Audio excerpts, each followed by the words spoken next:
ഒരുപാട് പൈസയായി കഴിഞ്ഞപ്പോഴത്തേക്കിനും ഒരു എൻ്റർടൈൻമെൻറ്റും ഇല്ലാതെ വന്നപ്പോഴത്തേക്കും പാവപ്പെട്ട കുറേ പേരെ കൊണ്ടുവന്ന് ഗ്രൗണ്ടിലിട്ട് വെടിവെച്ച് രസിക്കുന്ന കുറേ പണക്കാർ, അതിൽ നിന്നെല്ലാം രക്ഷപ്പെടാൻ ശ്രമിക്കുന്ന നായികയും. അപ്പം നമ്മളിന്ന് കാണാൻ പോകുന്നതെന്ന് വെച്ചാൽ 2020 റിലീസ് ചെയ്ത ദ ഹണ്ട് എന്ന് പറയുന്ന സിനിമയാണ്. അപ്പം നമുക്ക് നേരെ വീഡിയോയിലേക്ക് പോകാം.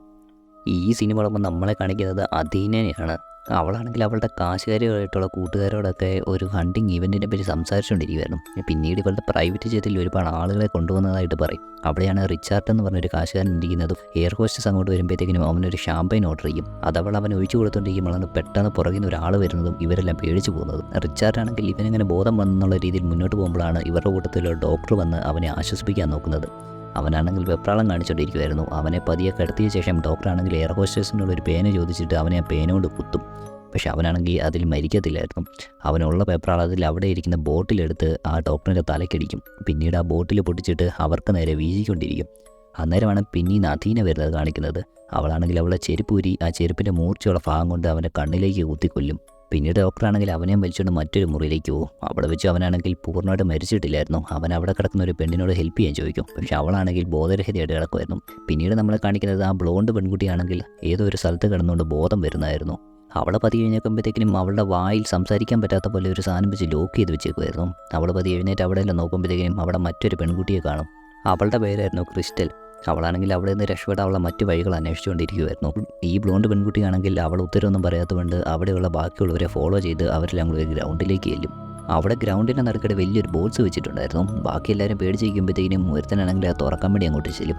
ബാക്കിയുള്ളവരെല്ലാം അവനെ വാൻ ചെയ്തുകൊണ്ടിരിക്കും. അതുപോലെ പോകുമായിരിക്കുന്നത്. പക്ഷെ അവനതൊന്നും ശ്രദ്ധിക്കാതെ തുറക്കാൻ നോക്കും. അവനത് തുറന്നു കഴിയുമ്പോഴത്തേക്കിനും അതിൻ്റെ അകത്തുനിന്ന് ഒരു പന്നിക്കുട്ടി വന്നിട്ട് അങ്ങ് പോകും. പിന്നീടാണ് അവൻ അതിൻ്റെ അകത്തിരിക്കുന്ന ഒരു സാധനം തുറക്കുമ്പോഴത്തേക്കും അതിൻ്റെ അകത്ത് ഒരുപാട് വെപ്പൺസ് വെച്ചേക്കുന്നത് കാണുന്നത്. അങ്ങനെ ഗ്രൗണ്ടിലേക്ക് വന്ന ആളുകളെല്ലാം കൂടെ പതിയെ ആ ബോട്ട്സിനെ അങ്ങോട്ട് പോയി ഓരോരോ ഗൺസായിട്ട് എടുക്കും. അതിൻ്റെ ഇടയിലാണ് ആ ബ്ലോണ്ട് പെൺകുട്ടി അവിടെ നിന്ന് അവിടെ വായിലെ പൂട്ട് വയ്ക്കാനുള്ള കീ കണ്ടുപിടിച്ചിട്ട് ഓരോരുത്തവരെ എന്നെ സഹായിക്കുന്നത്. അങ്ങനെ അവരെല്ലാം തോക്കൊക്കെ എടുത്ത് റെഡിയായിട്ട് നിൽക്കുമ്പോഴാണ് ദൂരെ നേരം അവരെ ഷൂട്ട് ചെയ്യുന്ന പോലെ തോന്നുന്നത്. പെട്ടെന്ന് എല്ലാവരും ഒളിക്കാൻ വേണ്ടി തുടങ്ങും. അന്നേരമാണ് ബ്ലോണ്ട് പെൺകുട്ടി ഒളിച്ചിട്ട് ബുള്ളറ്റിൽ നിന്നെല്ലാം രക്ഷോട്ടം ഓർത്തിരിക്കുന്ന സമയം തന്നെ അവൾക്ക് ഒരു ഹെഡ് ഷോട്ട് കിട്ടുന്നത്. ഇതേസമയം മറ്റൊരുത്തനാണെങ്കിൽ ആ ബുള്ളറ്റ് വരുന്ന ദിശ ഏകദേശം ഊഹം വെച്ച് അവരുടെ നേരെ വെടിവെച്ച് ഓടിക്കൊണ്ടിരിക്കും. പക്ഷെ അവനും വെടികിട്ടി താഴെ വീഴും. ബാക്കി എല്ലാവരും ഒളിച്ചിരിക്കും. അതിൻ്റെ ഇടയിലാണ് മറ്റൊരു പെൺകുട്ടിയാണെങ്കിൽ രക്ഷപ്പെട്ട് അങ്ങോട്ട് ഓടുന്നത്. പക്ഷെ അവളാണെങ്കിൽ ചെന്ന് ഒരു കുഴിയിലേക്ക് വീഴും. ഇത് കാണുന്ന അവിടെ ഉണ്ടായിരുന്ന ഒരുത്തനാണെങ്കിൽ ഓടിച്ചെന്ന് അവളെ രക്ഷിക്കാൻ വേണ്ടി നോക്കും. അവിടെ ചെല്ലുമ്പോഴത്തേക്കും അവളാണെങ്കിൽ ദേഹം മുഴുവൻ മുള്ളുമായിട്ട് കിടക്കുമായിരുന്നു. പക്ഷെ അവൾക്ക് ചെറിയ ജീവൻ ഉണ്ടായിരുന്നതുകൊണ്ട് അവിടെ നിന്ന് അവൻ അവളെ രക്ഷിച്ചുകൊണ്ട് പതിയെ നടക്കാൻ വേണ്ടി തുടങ്ങും. അന്നേരമാണ് അവർ രണ്ടുപേരും കൂടെ അവിടെ ചെന്നൊരു കുഴിപ്പൊമ്പി ചവിട്ടുന്നതും അപ്പം തന്നെ മരിക്കുന്നതും. മറ്റൊരുത്തനാണെങ്കിൽ അവിടെ നിന്നെല്ലാം രക്ഷപ്പെട്ട് അവിടെ ഒരു മതിലിന് അവിടെ ചെന്ന് നിൽക്കും. അന്നേരമാണ് പെട്ടെന്ന് ആരോ വരുന്ന കണ്ട് പുറകോട്ട് നോക്കുന്നത്. പക്ഷെ അത് ഇവരുടെ കൂട്ടത്തിലുള്ള ഒരാൾ തന്നെയായിരുന്നു. 2 മിനിറ്റ് കഴിയുമ്പോഴത്തേക്കിനും വേറെ 2 പേരും കൂടി ഇവരുടെ കൂട്ടത്തിലേക്ക് വരും. അങ്ങനെ അവരെല്ലാം കൂടെ ആ മതിൽ ചാടിക്കിടക്കും. പക്ഷെ ഒരാൾക്ക് മാത്രം അതിൻ്റെ ഇടയിൽ അമ്പേക്കും. പിന്നീട് അവിടെ നിന്നെല്ലാം രക്ഷപ്പെട്ട 3 പേരാണെങ്കിൽ അവിടെ നിന്നെല്ലാം ഓടി ഒരു ഗ്യാസ് സ്റ്റേഷൻ്റെ അവിടെ ചെല്ലും. അവിടെ ഒരു ഷോപ്പിൽ ചെല്ലുമ്പോഴത്തേക്കിനും പ്രായമായിട്ടുള്ള 2 കപ്പിൾസ് ആയിരുന്നു. ഇവനാണെങ്കിൽ നേരെ കയറി ചെന്ന് അവർക്ക് നേരെ തോക്ക് ചുട്ടും. അവരാണെങ്കിൽ മോഷ്ടാക്കളാണെന്ന് ഓർത്ത് പേടിച്ച് $200 ഓഫർ ചെയ്യും. പക്ഷെ ഇപ്പം പറയും ഇവന് പൈസ ഒന്നും വേണ്ട, പകരം ഇതേതാണ് സ്ഥലമെന്ന് അറിയണമെന്ന്. ഇതേ സമയത്താണ് ഇവരുടെ കൂട്ടത്തിലുള്ള ഒരു പെണ്ണാണെങ്കിൽ അവിടെ പോയിട്ട് അവിടെ ഇരിക്കുന്ന ഒരു ക്യാൻഡി കഴിക്കുന്നത്. അത് കഴിച്ച ഉടനെ അവളാണെങ്കിൽ തളർന്നു വീഴും. കാരണം അതിലാണെങ്കിൽ വിഷം പുരട്ടിയിട്ടുണ്ടായിരുന്നു. പെട്ടെന്നാണ് അവിടെ നിന്ന് ആ കപ്പിൾസ് ആണെങ്കിൽ മാസ്ക് വെച്ച ശേഷം ബോധം കെടാനുള്ള ഗ്രനേഡ് അങ്ങോട്ട് പ്രയോഗിക്കുന്നത്. ഇത് കണ്ട് കൂട്ടത്തിലൊരു അവരെ ഷൂട്ട് ചെയ്യാൻ വരാൻ നേരത്ത് ഇവരാണെങ്കിൽ അവനെ ഷൂട്ട് ചെയ്ത് കൊല്ലും. പിന്നീട് ബോധരഹിതനായിട്ട് കിടക്കുന്നവനെയും പോയി തലക്കടിച്ച് കൊല്ലും. അത് കഴിഞ്ഞ് അവരാണെങ്കിൽ അവിടെ എല്ലാം ക്ലീൻ ചെയ്ത് ബോഡി മാറ്റിയ ശേഷമാണ് അധീനയുടെ കോളി വർക്ക് വരുന്നത്. ഇവരാണെങ്കിൽ ഇവരെ 3 പേരെയും കൊന്ന കാര്യം പറയുമ്പോഴത്തേക്കും അധീന പറയും ക്രിസ്റ്റൽ എന്ന് പറഞ്ഞ് മറ്റൊരു പെൺകുട്ടി അവിടെ നിന്ന് സർവൈവ് ചെയ്ത് വരുന്നുണ്ട്, അവളെയും കൂടെ കൊന്നേക്കണമെന്ന്. ക്രിസ്റ്റലാണെങ്കിൽ അകത്തേക്ക് കയറി വന്ന ശേഷം അവരോട് ഒരു സിഗരറ്റ് പാക്കറ്റ് ചോദിക്കും. എന്നിട്ട് ഷൂവിൻ്റെ അത് ഒളിപ്പിച്ച് വെച്ചിരുന്ന പൈസ എടുത്ത് അവർക്ക് കൊടുക്കും. അത് കഴിഞ്ഞ് അവൾ ചോദിക്കും ഈ ലൊക്കേഷൻ ഏതാണ്. അവരാണെങ്കിൽ ആർക്കൻസാ എന്ന് പറഞ്ഞൊരു സ്ഥലം പറയും. ഇവൾ ആ പാക്കറ്റ് മേടിച്ചിട്ട് അവർ ബാക്കി പൈസ തരാൻ നേരത്താണ് പെട്ടെന്നൊരു കാര്യം ശ്രദ്ധിച്ചതും ഉടനെ തന്നെ കിളവിനെ അടിച്ചിട്ട ശേഷം അവിടെ നിന്നൊരു തോക്കെടുത്ത് ആ കിളവനെ വെടിവെച്ചാണ് കൊല്ലുന്നത്. ഇതെല്ലാം കണ്ട് പേടി ചെയ്യുന്ന കിളവിൻ്റെ അടുത്തേക്ക് എന്നിട്ട് ഇവള് പറയും ആർക്കൻസാ എന്ന് പറഞ്ഞ സ്ഥലത്താണെങ്കിൽ $6 ഉള്ളൂ സിഗരറ്റിന്. ഇവരാണെങ്കിൽ ബാക്കി പൈസ തിരിച്ചു തന്നില്ല, കണക്ക് വലുതായിട്ട് തെറ്റിപ്പോയെന്ന് പറഞ്ഞ് ആ കിളവിനെ അവിടെ വെച്ച് തന്നെ ഞാൻ കൊല്ലും. അതെല്ലാം കഴിഞ്ഞ് ക്രിസ്റ്റലാണെങ്കിൽ ആ ഷോപ്പിൽ നിന്ന് തന്നെ അവർ ഉപയോഗിച്ചുകൊണ്ടിരുന്ന റേഡിയോയും ഈ തോക്കിന് വേണ്ടിയുള്ള കുറേ ബുള്ളറ്റും എടുത്ത് വെളിയിലേക്ക് ഇറങ്ങും. വെളിയിലാണെങ്കിൽ ഒരു ട്രക്ക് കിടപ്പുണ്ടായിരുന്നു. ഇവളാണെങ്കിൽ നേരെ പോയി കയറാതെ ആ ട്രക്കൊന്ന് മുഴുവനായിട്ട് സെർച്ച് ചെയ്യും. അന്നേരമാണ് നമ്പർ പ്ലേറ്റ് തെറ്റാന്ന് കാണുന്നത്. അതുപോലെ തന്നെ അവൾ പതിയെ നിരീക്ഷിച്ച് കഴിയുമ്പോഴത്തേക്കിനും അതിൻ്റെ ഡോറും തൊട്ട് താഴെയുള്ള എക്സ്പ്ലോസീവ് സാധനമായിട്ട് കണക്ട് ചെയ്ത് വെച്ചേക്കുന്നത് കാണും. ആരെങ്കിലും ഡോറ് പറഞ്ഞാൽ അപ്പം തന്നെ ട്രക്ക് പൊടിത്തെറിക്കി വരുന്നു. പിന്നീട് അവൾക്ക് ഇനി എന്ത് ചെയ്യണമെന്ന് അറിയാതെ തൽക്കാലം അവിടെ വെയിറ്റ് ചെയ്യാന്ന് ഓർത്ത് അവിടെ ഒരു കാട്ടിൽ പോയി ഒളിച്ച് നിൽക്കും. കുറച്ച് സമയം കഴിയുമ്പോഴത്തേക്കിനും റേഡിയോ കൂടെ അധീനയുടെ ഓർഡർ വരും. ക്രിസ്റ്റലിനെ സെർച്ച് ചെയ്യാൻ വേണ്ടി ഡ്രോൺസ് അയക്കാൻ പറഞ്ഞു. ഇതെല്ലാം കേട്ടുകൊണ്ട് ക്രിസ്റ്റൽ ഒളിച്ചിരിക്കും. പതിയെ അങ്ങോട്ട് ഡ്രോൺ വരും. അന്നേരമാണ് ഗ്യാരി എന്ന് പറഞ്ഞ് മറ്റൊരു തന്നെ ആ ഡ്രോൺ വെടിവെച്ചിടുന്നത്. അങ്ങനെ ഡ്രോൺ പൊട്ടി പോയി കഴിയുമ്പോഴത്തേക്കും അതെനിക്ക് മനസ്സിലാവും അവർ ആ റേഡിയോ ആണെങ്കിൽ ക്രിസ്റ്റലിൻ്റെ കയ്യിൽ തന്നെ ഉണ്ടെന്ന്. അങ്ങനെ റേഡിയോ കൂടെ അതിനാണെങ്കിൽ റേഡിയോ വെച്ചേക്കുന്ന എല്ലാവരും കൂടെ റേഡിയോ ഓഫാക്കാൻ വേണ്ടി പറയും. ഇതേ സമയത്താണെങ്കിൽ ആരാണെങ്കിൽ പതിയെ ട്രക്കിൻ്റെ അടുത്തോട്ട് പോകുന്നത്. ഉടനെ തന്നെ ക്രിസ്റ്റലാണെങ്കിൽ അവനെ വിസിലടിച്ച് വിളിച്ചിട്ട് പറയും ആ ട്രക്ക് തുറന്നു കഴിഞ്ഞാൽ പൊട്ടിത്തെറിയുമെന്ന്. ആദ്യം ഗ്യാരിയാണെങ്കിൽ ഇവൾക്ക് നേരെ തോക്ക് ചൂണ്ടിയെങ്കിലും പിന്നീട് ഇവള് പറയാൻ സത്യം വന്ന് പിടികിട്ടുമ്പോഴത്തേക്കിനും പിടികിട്ടും ഇവള് പിന്നെ പോലെ തന്നെ പിടിച്ചുകൊണ്ട് വന്ന കൂട്ടത്തിലുള്ളതാന്ന്. പിന്നീട് ഗേരി എല്ലാറ്റും കൂടെ പതിയെ അവിടെ നിന്നെല്ലാം നടക്കാൻ തുടങ്ങും. അവരാണെങ്കിൽ ഒരു റെയിൽവേ ട്രാക്കിലൂടെ നടന്നുകൊണ്ടിരിക്കുമ്പോഴാണ് ട്രെയിൻ വരുന്നതും ഓടി അതിൻ്റെ അകത്ത് കയറുന്നതും. പിന്നീട് ഒരു ശബ്ദം കേട്ട് അടുത്ത ലോബിലേക്ക് ചെല്ലുമ്പോഴാണ് അവിടെ കുറേ റെഫ്യൂജീസ് നിൽക്കുന്നത് കാണുന്നത്. അവർക്കാണെങ്കിൽ ഇംഗ്ലീഷ് ഒന്നും അറിയാതെ അവരുടെ ഭാഷ സംസാരിച്ചുകൊണ്ടിരിക്കും. പക്ഷേ ഗ്യാരിക്കാണെങ്കിൽ അവരൊന്നും വിശ്വാസമില്ലായിരുന്നു. അങ്ങനെ കുറേ നേരം ഇവനാണെങ്കിൽ അവരെ ഭീഷണിപ്പെടുത്തി ഇങ്ങനെ നിർത്തിക്കൊണ്ടിരിക്കും. ഇച്ചിരി കഴിയുമ്പോഴത്തേക്കുമാണ് ട്രെയിനാണെങ്കിൽ പട്ടാളക്കാർ വളയുന്നത്. അവരാണെങ്കിൽ ഓരോ റെഫ്യൂജീസിനെയായിട്ട് പിടിച്ചിറക്കിക്കൊണ്ട് പോകും. ഇവരാണെങ്കിൽ പതിയെ ഇവരെ തോക്കിൽ ഒളിപ്പിച്ച ശേഷം ഇവരും റെഫ്യൂജി ആണെന്നുള്ള രീതിയിൽ പതിയെ സറണ്ടർ ചെയ്ത് ഇറങ്ങിച്ചെല്ലും. പക്ഷേ വെളിയിൽ ഇറങ്ങി കഴിയുമ്പോഴത്തേക്കിനും ഇവരെയാണെങ്കിൽ പട്ടാളക്കാരെ മൈൻഡ് പോലും ചെയ്യുന്നില്ലായിരുന്നു. അന്നേരമാണ് റെഫ്യൂജികളുടെ കൂട്ടത്തിൽ തന്നെയുള്ള മൈക്ക് എന്ന് പറഞ്ഞ് ഒരുത്തം വന്ന് ഇവരെ പോലെ തന്നെ ഫ്ലുവൻ്റ് ആയിട്ട് ഇംഗ്ലീഷ് പറയുന്നത്. അവനെൻ്റെ ഗ്യാരിയോട് പറയും അവനാണെങ്കിൽ ഈ ഹണ്ടിങ് ഓപ്പറേറ്റ് ചെയ്ത ടീമിലുള്ളതാ, ഇവർക്ക് വേണം ഒരു ചാൻസും കൂടെ കൊടുക്കാം, അതിന് ഇവരുടെ കൂട്ടത്തിൽ തന്നെ നിൽക്കാൻ പറയും. ഇത് കേട്ട് ദേഷ്യം വന്ന ഗ്യാരിയാണെങ്കിൽ ഉടനെ തന്നെ മൈക്കിനെ അടിച്ചിട്ടിട്ട് അവൻ്റെ തന്നെ കയ്യിലുണ്ടെന്നെ ഗ്രാനേഡ് എടുത്ത് അവൻ്റെ തന്നെ പാൻറ്റിൻ്റെ അകത്ത് വെച്ചിട്ട് ഓടും.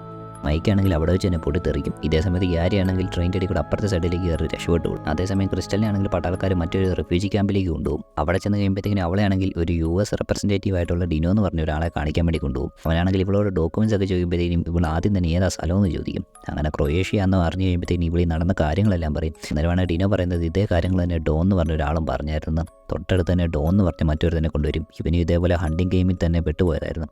പിന്നീട് ഇവരെ രണ്ടുപേരും റെഫ്യൂജി ക്യാമ്പിലേക്ക് മാറ്റുമ്പോഴാണ് പിന്നീട് US റെപ്രസെൻറ്റേറ്റീവ് ആയിട്ടുള്ള മറ്റൊരാൾ ഇവരെ റിലീസ് ചെയ്യാൻ വേണ്ടി വരുന്നത്. അങ്ങനെ അവരുടെ കൂട്ടത്തിൽ ഇവരെ പറഞ്ഞു വിടും. പോകുന്ന വഴിക്കാണെങ്കിൽ ഓഫീസറിൻ്റെ സംസാരത്തിലാണെങ്കിൽ ഇവൾക്ക് എന്തൊക്കെയോ സംശയം തോന്നും. ഉടനെ ഇവളൊന്നും നോക്കത്തില്ല, അവനെ ചവിട്ടിയിട്ട ശേഷം കാറിൻ്റെ കൺട്രോൾ ഏറ്റെടുത്തിട്ട് കാറ് കയറ്റി അവനെ കൊല്ലുകയും ചെയ്യും. ഡോനാണെങ്കിൽ ഇതേ സമയത്ത് കാറിൽ ഇരുന്ന് കരഞ്ഞുകൊണ്ടിരിക്കും. രക്ഷിക്കാൻ വന്നവനെ എന്തിനാ കൊന്നൊക്കെ ചോദിച്ചു. ഉടനെ തന്നെ ക്രിസ്റ്റലാണെങ്കിൽ കാറിൽ നിന്ന് ഇറങ്ങി അവൻ്റെ ബോഡിയൊക്കെ ചെക്ക് ചെയ്യും എന്തെങ്കിലും കിട്ടുമെന്ന് അറിയാൻ വേണ്ടി.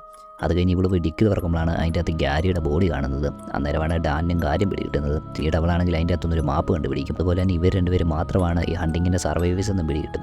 പിന്നീട് ഇവരാണെങ്കിൽ ആ മാപ്പിലെ ലൊക്കേഷനിലേക്ക് പോകാൻ വേണ്ടി തുടങ്ങും. ഇതേ സമയത്ത് അന്ന് ആ ഫ്ലൈറ്റ് വെച്ചുണ്ടായിരുന്ന കാശുകാരുടെ ഗ്രൂപ്പാണെങ്കിൽ ഇനിയുള്ള സർവൈവേഴ്സിനെ കൂടെ കൊല്ലാൻ വേണ്ടി വെയിറ്റ് ചെയ്തിരിക്കുമായിരുന്നു. അവരാണെങ്കിൽ ഒരു സേഫ്റ്റിക്ക് വേണ്ടി സർജൻ്റ് ആയിട്ടുള്ള ഒരാളെയും കൂടെ വെച്ചിട്ടുണ്ട്. അങ്ങനെ കുറേ കഴിയുമ്പോഴാണ് റിച്ചാർഡ് ആണെങ്കിൽ ഒരു പന്നിക്കുട്ടിയുടെ ശബ്ദം കേട്ട് അങ്ങോട്ട് പോകുമ്പോഴത്തേക്കിനും ക്രിസ്റ്റൽ വന്ന് അവനെ കൊല്ലുന്നത്. ഇനി ഇവരാണെങ്കിൽ ആ പന്നീനെ അകത്തോട്ട് കയറ്റി വിടും. പെട്ടെന്ന് പാനിക്കായ ആളുകളാണെങ്കിൽ പന്നീനെ വെടിവെച്ചിടും. ഈ സമയം നോക്കി ക്രിസ്റ്റലാണെങ്കിൽ ഒളിച്ചിരുന്ന് ഓരോരുത്തവരായിട്ട് കൊല്ലും. പിന്നീട് ക്രിസ്റ്റലാണെങ്കിൽ ആ ഗ്രൂപ്പിലുണ്ടായ ഒരു സ്ത്രീയെ കൊല്ലാൻ തുടങ്ങുമ്പോഴാണ് ഡാൻ ഓടി വന്നിട്ട് അതൊരു സ്ത്രീയല്ലേ വെറുതെ വിടാൻ പറയുന്നത്. ഉടനെ ക്രിസ്റ്റൽ അവളോട് ചോദിക്കും നിനക്ക് ആ സെൻറ്റിമെൻറ്റ്സ് മരിക്കാതിരിക്കണമെന്ന്. അവൾ വേണ്ടെന്ന് പറയുമ്പോഴത്തേക്കിനും ഇവളാണെങ്കിൽ ഉടനെ തന്നെ അവളെ വെടിവെച്ച് കൊല്ലും. അന്നേരമാണ് പെട്ടെന്ന് അവിടെ നിന്ന് റേഡിക്കകത്തോട്ട് ഡാനിനോട് ക്രിസ്റ്റലിനെ കൊന്നോന്ന് പറഞ്ഞ് അതിനെ ചോദിക്കുന്നത് കേൾക്കുന്നത്.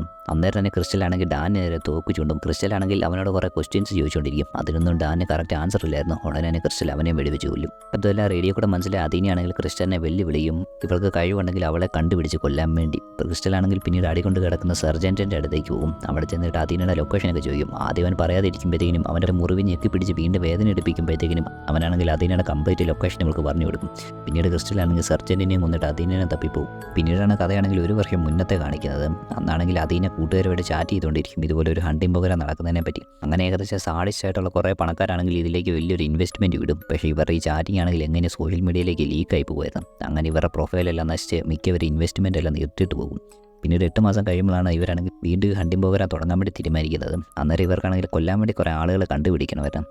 അന്നേരം ഇവരുടെ കൂട്ടത്തിലുള്ള ഒരാളാണെങ്കിൽ ഇവർ ആദ്യത്തെ കാര്യങ്ങൾ സോഷ്യൽ മീഡിയ ലീക്കാക്കിയവനും അതുപോലെ തന്നെ അത് ഷെയർ ചെയ്തവനും കമൻറ്റ് ചെയ്തവനും അങ്ങനെയുള്ളവരെല്ലാം ചൂസ് ചെയ്യും.